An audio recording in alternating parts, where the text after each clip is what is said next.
다 이해할 수 없을지라도 라는 제목으로 말씀 함께 나누겠습니다. 광고 시간에 설명드린 대로 이제 곧 사순절이 시작이 되는데, 사순절은 예수님의 십자가 고난과 죽음을 특별히 묵상하는 교회의 절기입니다. 그런데 개신교는 천주교나 정교회와는 달리 죽음, 고난 자체를 묵상하는 것보다는 부활의 기쁨과 영광을 더 중요하게 여깁니다. 그래서 고난을 묵상하는 것은 40일이지만 부활을 기뻐하고 축하하는 것은 성령 강림절까지 50일입니다. 그리고 성령 강림절 이후로는 부활의 기쁨을 새롭게 하시는 성령과 더불어 또 나머지 삶을 부활의 주님과 함께 채워나가는 우리 개신교 신학은 그래서 부활의 영광의 신학에 좀 더 가깝습니다. 그러나 여러분, 이 사순절 기간을 우리가 잘 지내지 못하면 부활의 기쁨 역시도 우리가 마음껏 누리지 못한다는 사실을 기억해야 됩니다. 로또에 1등으로 당첨되신 분들이 가산을 탕진하고 다 인간관계가 망가졌다라고 하는 기사를 제가 여러 번 보았습니다.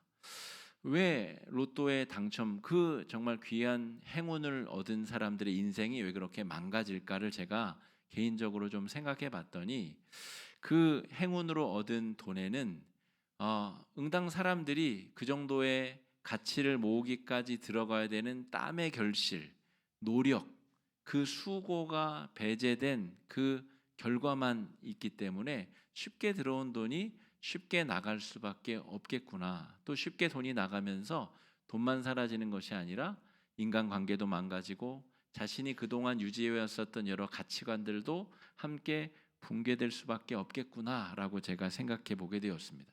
바꿔 말하면 우리가 부활의 영광과 부활의 기쁨을 정말 값어치 있게 누리기 위해서는 이 40일간의 시간을 의미 있고 가치 있게 보내야 됩니다. 왜 예수께서 하나님께서 인간으로 오실 수밖에 없었는가?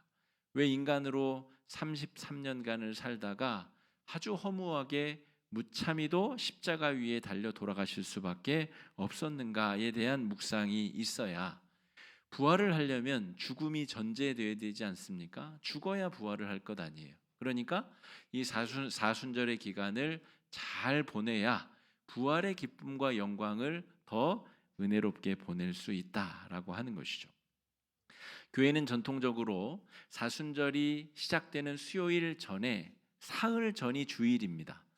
아까 분명히 사순절은 수요일부터 시작한다 그랬죠. 그러니까 그 사흘 전이 바로 주일이고 오늘이 바로 사순절이 시작되기 전 주일이죠.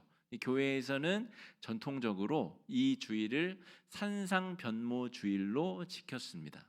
변화산 위에서 변화되신 예수님의 사건을 묵상하면서 사순절을 준비하는 절기로 삼았다는 거죠. 사순절 사흘 전에 왜 산상변모 주일로 우리 믿음의 선배들은 그렇게 지켰을까? 변화산, 신학자들이 추정한 우리 변화산이 어떤 산인가라고 하면 이렇게 생겼습니다. 지금 이스라엘에 가보게 되면 다볼산이라고 하는 명칭을 가진 산이 이 성경에 등장하는 변화산인데, 제가 이 사진을 보여드리는 이유가 있습니다. 왜냐하면 이 사방에 아무것도 없는 다 평원이에요. 이 다볼산의 왼쪽으로는 이스라엘 평원이 펼쳐지게 되고, 그 밑에 이제 무깃도가 있으면 북동쪽으로는 이제 갈릴리 호수가 쭉 이어지죠. 그러니까 이곳은 전통적으로 전쟁이 많이 벌어지던 곳이에요. 평원이기 때문에 싸움하고 전쟁하기가 좋은 곳이라, 전쟁하기 좋은 그 평원에 이 다볼산이 우뚝 서 있습니다. 그러니까 저곳을 먼저 선점한 사람들이 방어하기가 유익하고 싸우기가 좋은 곳이라서 전쟁터에 아주 우뚝 솟은 저 산의 이름이 그래서 다볼산입니다. 파괴하다, 부수다라고 하는 의미가 어원이 된 산 이름인 거죠.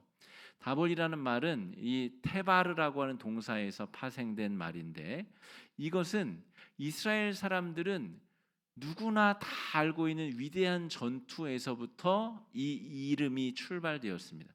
우리나라 사람들은 저 행주산성, 저 남한산성, 저 한산대첩, 그 지역이 상징하는 그 전투의 의미들을, 그 역사의 질곡을 우리는 알고 있잖아요.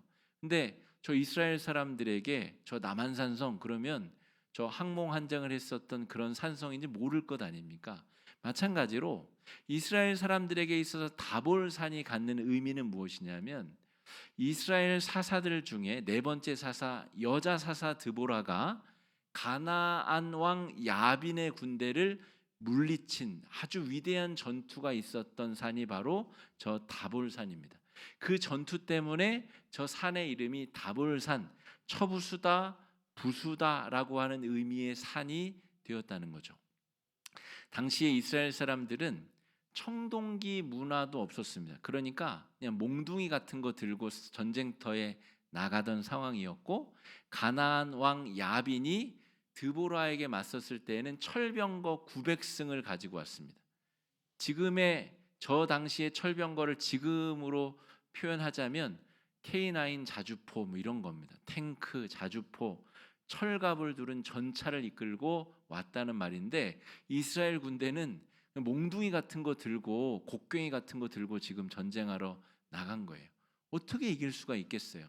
그들이 한 것이라고는 저 다볼산에 지형적으로 유리한 위쪽에 딱 자리를 잡고 아래에서 쳐들어오는 이스라엘 평원이기 때문에 멀리서부터 어디서 오는지가 보이거든요. 그러니까 그렇게 전쟁을 할 수밖에 없었던 드보라의 군대가, 또 생각해 보세요.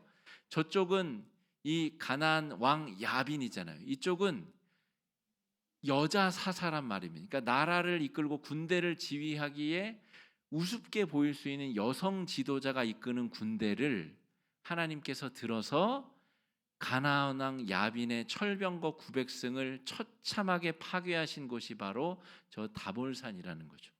근데 예수님께서 변화산으로서 왜 이 다볼산을 선택하셨느냐? 왜냐하면 가나안 땅에는 산맥이 있고 산들이 엄청나게 많습니다.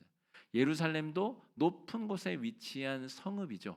예루살렘 안에도 이 봉우리가 3개나 있을 정도로 산과 봉우리들의 천국이 가나안 땅인데, 왜 하나님께서 다볼산을 변화산의 그 장소로 사용하셨는가라고 하는 것입니다. 변화의 기적을 다볼산에서 보여주신 이유가 있다는 거죠. 그것은 이제 앞으로 보게 될, 이제 예수님께서 걸어가시게 될 십자가의 노정이라는 것이 사실은 실망을 불러일으키기에 충분한 것들입니다.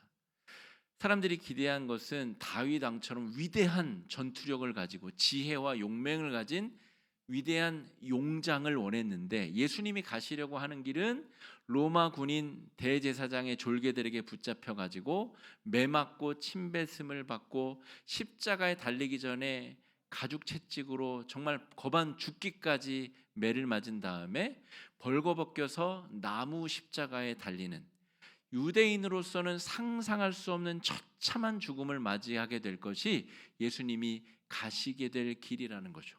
드보라가 정말 몽둥이 든 1만의 군대를 데리고 지금 다볼산 위에 벌벌벌벌 떨면서 기다리고 있는데, 철병거가 물어닥치는 것처럼 말도 안 되는 전쟁의 상황처럼 예수님이 가실 길이 그러하다는 것입니다. 그런데 이스라엘 백성들은 다볼산에서 벌어진 전쟁의 기적을 알고 있습니다. 하나님께서 야빈의 군대를 혼잡하게 하셔서 철병거 900승이 괴멸되는 역사가 하나님의 권능의 역사로 승리의 전쟁의 기록으로 남아 있습니다.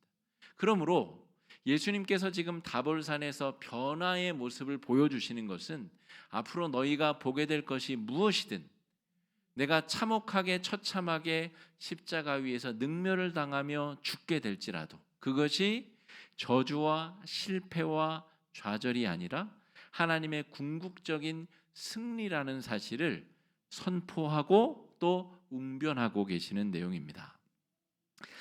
여러분, 십자가의 죽음을, 그 실망을 부수시고 죄악의 권능을 파괴하시기 위해서 그 상징적인 의미로 예수님께서 다볼산에 올라가셔서 변화하셨다는 거죠. 저 산의 이름은 그래서 다볼산, 드보라의 전쟁 이후로 다볼산이라고 불렸지만 예수님께서 저 산에서 변화되신 이름 이후에는 이제 변화산이라고 하는 다른 별칭이 또 붙은 겁니다. 그러니까 다볼산이자 변화산, 그게 바로 저 산의 이름이라는 거죠. 아까 산 그 그림을 잠깐 다시 볼까요? 이 그림을 보면 이 네모 박스 안에 제가 네모 박스를 해놨죠. 거기 보면 이렇게 영어로 스네이크 로드라고 할 수 있는 이게 뱀처럼 생긴 아주 경사가 가파른 곳에만 저렇게 길을 만듭니다. 마사다로 올라가는 산지에도 저런 길이 있고, 그러니까 경사가 아주 급하고 822m에 낮지 않은 산입니다. 우리 요 까치산이 한 70m 정도 되거든요. 그러니까 822m면 해발 820m 낮은 산이 아닙니다. 그런데 넓은 평원의 저 산만 딱 버티고 있어요. 그러니까 전쟁할 때에 얼마나 이 요새로서 쓰기 좋은 산이에요. 그런데 하나님께서 저 산을 자신이 변화된 모습을 제자들에게 보여주시는 산으로 사용했다라고 하는 겁니다. 자, 저 산은 그래서 모세가 출애굽의 지도자로 부름을 받는 장면을 유대인들에게 또 떠올리게 만듭니다. 그래, 산 위에서 모세가 80살에 저 출애굽의 지도자로 부름을 받았었지. 그런데 그때는 하나님이 인간 모세를 부르시는 장면이었고, 지금 변화산에서는 어떤 장면이죠? 하나님이 그 위에서 변화되셔서 저 이미 하늘나라에 있는 모세와 엘리야를 내리셔서 그곳에서 자신이 하실 일을 담소 나누고 이야기하시는 것을 보여주셨다라고 하는 거죠. 모세가 이스라엘 백성들을 그 노예 상태에서 구출해낸 것과는 비슷한 양상이지만 차원이 다른 더 놀라운 구원의 역사를 보여주고 계시다는 것이죠. 앞으로 벌어질 일, 예수님께서 십자가에 달리게 될 때에 벌어지게 될 일, 사람의 눈으로 볼 때에는 실패한 것처럼 보이고 좌절스러운 일처럼 보이지만 그 결과는 결국 영적인 출애굽이자 우리 성도들로 하여금 과거와 현재와 미래의 모든 죄악으로부터 우리를 해방시키는 사건, 그것이 바로 예수님이 변화산 위에서 마치 모세가 부름을 받는 것처럼, 그러나 그런 인간적인 육체적인 해방이 아니라 영적인 출애굽을 이제 만들어 가실 하나님의 계획을 우리에게 보여주신 사건이다라고 말할 수가 있겠습니다. 그런데 한 가지 더 주목할 것은 이 산에 3명의 제자만을 데리고 가셨다는 거죠. 예수님께서 베드로의 장모를 치유하실 때는 몇 명이었죠? 4명이었습니다. 베드레, 안드레, 야고보, 요한. 그 2명씩 형제들인 4명을 데려갔거든요. 여기는 그 중에서 또 안드레는 빼고 베드로, 야고보, 요한 3명만 데리고 가셨다는 거죠. 그래서 이 변화산 사건의 본질이 요 차별 사건 때문에 가려지는 경우가 많습니다. 사람들이 엉뚱한 데 주목하느라 지금 변화산에서 예수님이 말씀하고자 하는 내용이 오히려 감춰지는 경우가 있다는 거죠. 여러분, 우리도 계속해서 그런 어떤 지엽적인 문제에 사로잡혀 가지고 본질을 놓쳐버리는 경우가 있습니다. 제가 아까 광고 때도 사순절 기간에 뭐 안 하고 그런 거 하시지 마시라고 말씀드렸잖아요. 뭐 굳이 하시겠다면 제가 막지는 않겠는데 드라마 안 보겠다, 뭐 안 보겠다, 그렇게 되면 계속 거기만 집중하다 보니까 본질을 놓쳐버린 겁니다. 왜 예수님이 왜 고난을 당하셨는지 본질을 놓쳐버리게 된다는 거죠. 그러므로 차라리 그럴 바에는 그냥 드라마도 보시고 할 거 하시면서 보다 본질적으로 십자가 사랑에 깊이 들어가 보시기를 간절히 바라는 거죠. 마찬가지로 자, 오늘 이 3명만 데리고 가신 이 차별 사건도 이유가 있는데 그 이유의 본질은 생각하지 않고 그냥 나는 차별받았어 이것만 생각하게 되면 본질을 놓쳐버리게 된다는 거죠. 달란트 비유에서도 종들이 있는데 주인이 떠나면서 어떤 종에게는 5달란트를 주고 2달란트를 주고 1달란트를 줍니다. 왜 저 사람은 5달란트입니까? 왜 나는 한 달란트고요. 왜 땡땡 누구누구 집사는 키도 크고 잘생기고 예쁘고 재능도 많은데 왜 저는 이 모양 이 꼴로 이렇게 하셨습니까? 우리 마음 가운데 끊임없이 비교와 차별받았다라고 하는 그런 마음과 온갖 정말 비본질적인 것에 집중하게 만드는 것들로 가득 채워져 있다면 본질을 묵상하기에는 너무 우리가 멀리 와 있다는 것을 기억해야 됩니다. 왜 세 명만 부르셨는가? 우리가 좀 이제 살펴볼 텐데 그 전에 기억해야 될 것은 우리가 이 인생 만사를 다 이해할 수 없다라는 것을 전제로 해야 됩니다. 다 이해할 수 없어요. 그리고 다 이해할 필요가 있는 것도 아닙니다.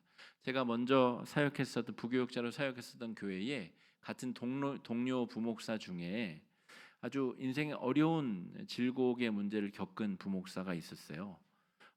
훈련을 받기 위해서 외국에 갔다가 어린 자녀가 식중독에 걸려서 신장 기능이 약화되고 아주 정말 중태에 빠져서 뇌가 문제에 빠질 정도로, 그래서 지금도 정상적인 생활이 어려울 정도로 심각한 어려움을 당한 부목사가 있었습니다. 여러분, 그런데 그 얘기를 옆에 듣고 있으면 너무너무 그냥 듣기만 해도 답답한 거예요. 왜 하나님께서 저 가정에는 저런 어려움을 주셨습니까? 내가 그 입장이 된다면 정말 가슴이 무너져 내릴 것 같은 거예요. 왜 이런 일이 벌어졌을까? 그냥 사리사욕을 추구하기 위해서 간 것도 아니고 하나님 잘 믿고자 훈련받으러 간 길에 왜 그런 어려움이 있을까? 여러분, 다 이해할 수 있는 것도 아니고 다 이해해야 되는 것도 아닙니다. 그러나 하나님께서 또 그 목사님은 또 다른 길로 인도하셔서 이번 달에 그런 동일한 아픔이 있는 가정들을 돕고 섬기는 목회를 개척한다는 소식을 제가 들었습니다. 왜 그런지는 알 수 없지만 어쨌든 하나님께서 또 그 목회자 가정에 길을 열어주시고 그 가정이 감당해야 될 일들을 또 맡겨주시는 거죠. 여러분, 왜 지금 예수님께서 3명만 데리고 올라가셨는가? 신학자들이 밝혀낸 것을 중심으로 제가 짤막하게 설명을 드리겠습니다. 차별보다 비밀 유지가 중요하기 때문에 그렇습니다. 9절에 예수님께서 이런 말씀을 하십니다. 한번 읽어보겠습니다. 시작. 그들이 산에서 내려올 때 인자가 죽은 자 가운데서 살아날 때까지는 본 것을 아무에게도 이르지 말라 하시니, 예수님께서 그냥 일반적인 사람이 아니라 하나님의 아들임을 본 것을 비밀로 하라는 거예요. 그리고 이 본 3명의 사람들이 동일한 특징이 있는데 초대교회가 출발하고 난 뒤에 하나님께서 아주 기둥처럼 쓰시는 인물들이 3명입니다. 베드로와 야고보와 요한. 그러니까 예수님이 고난당하기 전에 하나님의 아들로 이 땅에 오셨음을 분명하게 기억하게 한 3사람이 초대교회의 능력 있는 사람들로 쓰임받게 된다는 것이죠. 그리고 그거보다 중요한 것은 무엇이냐면 이 비밀을 내가 부활할 때까지 비밀로 간직하라는 거예요. 왜냐하면 지금은 너희가 이해하기 어렵기 때문입니다. 왜 전능의 왕으로 오신 분이 십자가를 져야 되는가? 처참히 죽음을 당해야 되는가? 부활하신 예수님을 만나기 전까지는 이게 이해가 안 갈 거기 때문에 보기는 보아도 발설하지 말 것이며 너희가 경험했어도 이해가 안 될 것이기 때문에 그냥 비밀로 간직하고 있으라는 거예요. 그런데 예수님의 제자가 12 아니에요. 12 중에는 십자가 고난의 의미를 아무리 이해하려 해도 이해할 수 없는 사람들이 있습니다. 자, 예를 들어 볼게요. 예수님의 제자 중에는 열심당원 시몬이라는 자가 있었어요. 이 사람은 유대 독립운동가입니다. 그러니까 가슴에 단도를 늘 품고 다녔었던 사람들. 세리를 만나면 살짝 뒤에 가서 목을 베고 도망가는 사람들. 유대 율법을 어겨서라도 이 민족을 독립시켜야 된다라고 믿는 사람들. 근데 그 사람의 눈에 예수님의 하나님의 영광의 아들로 변화되는 모습을 보고 그가 십자가에 달려 죽는 모습을 본다고 생각해 보세요. 그러면 절대로 비밀이 유지될 수 없습니다. 가룟 유다도 비슷한 종류의 사람입니다. 예수님을 궁지로 몰아붙여서 천군 천사를 동원해 로마 제국을 물리쳐 주기를 바랬었던 사람이 가룟 유다죠. 그러니까 12를 다 데리고 올라가는 것이 의미가 없습니다. 그 비밀을 지킬 수 있는 특별한 세 사람만이 필요한 거죠. 구약 성경에는 증인의 숫자를 적게는 2명, 많게는 3명을 봅니다. 그러니까 베드로, 야고보, 요한 3명의 확실한 증인을 통하여서 예수님이 그냥 평범한 인간 중에 선택받은 사람이 아니라 하나님의 권능의 역사를 가지고 이 땅에 태어나신 하나님이라는 사실을 드러내 보여주고 있는 거죠. 그러니까 중요한 것은 여러분, 다 이해할 수도 없고 다 이해할 필요도 없다는 것이죠. 우리가 지난주 항존직 선거를 했는데 막 되기 원하는 분은 또 안 되는 경우도 있고, 또 자기는 자격이 없다고 여기는데 하나님께서 또 선택해 주는 경우도 있습니다. 그걸 어떻게 이해하고 어떻게 설명할 수 있겠습니까? 세상의 선거라면 이해가 되죠. 자기가 뭐 국회의원 되겠다고 나온 사람들, 그런데 안 되는 것도 이해가 되고 되는 것도 이해가 되잖아요. 근데 교회의 선거는 그렇게 이해할 수 있는 성질의 것이 아닙니다. 전적으로 하나님께 주권이 있기 때문에 그렇습니다. 다 이해할 수도 없고 이해할 필요도 없는 것이 하나님께서 만들어 가시는 은혜의 과정이라는 것이죠. 그래서 예수님은 십자가 고난의 의미가 변질되지 않도록 꽉 붙잡고 나아갈 수 있는 3명의 증인을 데리고 변화산에 올라가셨습니다. 그래서 여러분, 그 고난의 십자가의 고난 때문에 예수를 버리고 도망하는 자들도 생기잖아요. 가룟 유다처럼 자기 신념이 꺾이자 스스로 목을 끊는 제자도 생기잖아요. 절대로 이 고난 때문에 믿음의 길에서 이탈하지 않기를 촉구하는 마음으로 주님께서 변화산 기적을 보여주셨고, 그래서 우리 교회의 신앙의 선배들은 사순절이 시작되는 바로 사흘 전 직전 주일에 이 변화산 사건을 기록한 말씀을 묵상하며 주일을 지냈다라고 하는 것입니다. 변화산의 제자들도 십자가의 의미를 오랫동안 깨닫지 못합니다. 베드로, 야고보, 요한도 예수님이 부활하신 다음에도 성령 강림이 임하기까지 자기들이 뭘 받는지, 어떻게 그것을 전해야 되는지를 잘 감당하지 못했다는 거죠.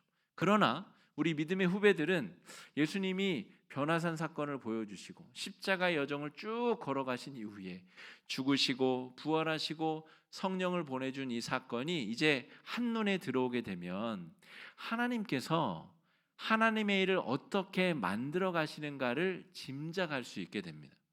처음에는 약해 보이고, 처음에는 어리숙해 보이고, 처음에는 부족해 보이는데 하나님께서 그 부족함을 어떻게 성숙함으로 만들어 가시는가, 하나님께서 어떻게 하나님의 나라를 하나님께서 주도적으로 이끌어 가시는가를 깨닫게 된다는 거죠. 유대인들은 이런 경험을 드보라의 전쟁을 통해서 알게 됩니다. 아, 예수님께서 다볼산에서 변형되셨다고 그런 의미구나라고 안다는 것이죠.